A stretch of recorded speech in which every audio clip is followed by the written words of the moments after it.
او احمق، تو اٹھتا کیوں نہیں؟ اس کرخت اور غصے سے بھری آواز کے ساتھ ہی اس کی پسلیوں میں ایک زوردار ٹھوکر لگی۔ وہ درد سے بلبلا کر اٹھ بیٹھا۔ اس نے آنکھیں ملتے ہوئے حیرت سے دیکھا۔ بادشاہ سلامت اپنے پورے لو لشکر سمیت اس کے سامنے موجود تھے۔ وہ ساری بات سمجھ گیا۔ وہ دراصل ایک حکیم تھا۔ رات دن جنگلوں اور پہاڑوں میں جڑی بوٹیوں کی تلاش میں مارا مارا پھرتا تھا۔ آج بھی وہ صبح ہی سے ایک قیمتی جڑی بوٹی کی تلاش میں نکلا ہوا تھا۔ وہ شام تک جنگل میں جڑی بوٹی کی تلاش میں نکلا ہوا تھا۔ وہ شام تک جنگل میں جڑی بوٹی تلاش کرتا رہا، لیکن وہ بوٹی اسے نہ ملی۔ شام کو تھک ہار کر اس نے واپس گھر کی طرف رخ کیا۔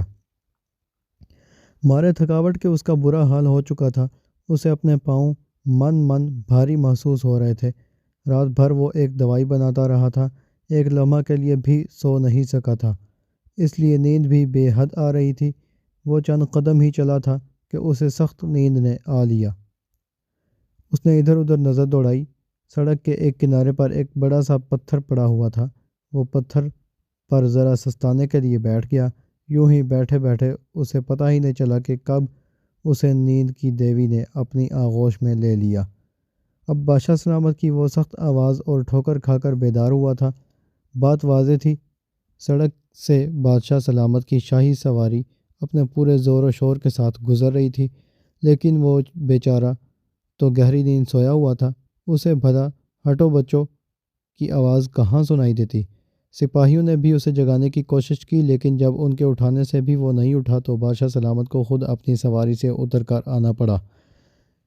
احمق، تو ہمیں جانتا نہیں ہم کون ہیں؟ ہماری شاہی سواری گزر رہی ہے اور تو ٹانگیں پسارے سڑک پر پڑا ہے۔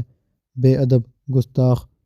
بادشاہ سلامت کا چہرہ مارے غصے کے سرخ ہو رہا تھا۔ جی ہاں، میں اسی بات پر غور کر رہا ہوں کہ آپ کون ہیں۔ اب تک میں اس نتیجے پر پہنچا ہوں کہ شاید آپ جنگل کے درندے ہیں، اس لیے کہ عام طور پر درندوں کی یہ عادت ہوتی ہے کہ وہ زمین پر پاؤں مارتے ہوئے اور دھول اڑاتے ہوئے چلا کرتے ہیں۔ جب آپ نے ٹھوکر ماری تو میں ڈر گیا کہ ضرور جنگل کا کوئی درندہ آ گیا ہے۔ حکیم پرسکون لہجے میں بولا۔ کیا؟ اس کی یہ بات سن کر بادشاہ چلا اٹھا۔ گستاخ، احمق آدمی!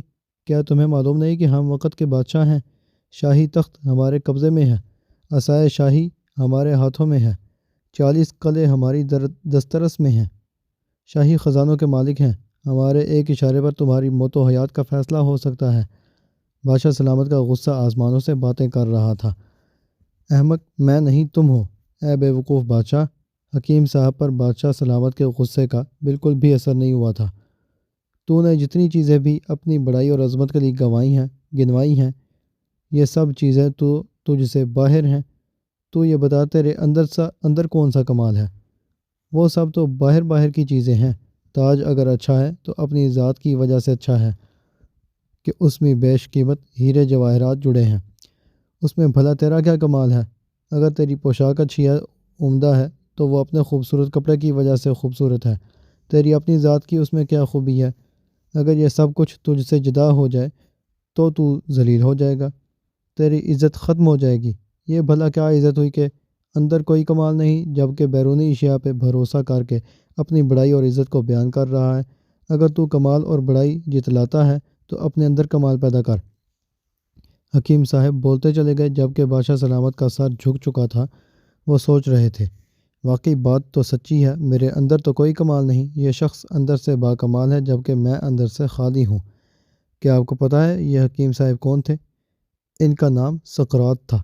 جی ہاں، وہی مشہور و معروف یونانی حکیم جس نے جڑی بوٹیوں کی خصوصیات پر بہت سی شہرہ آفاق کتابیں لکھیں۔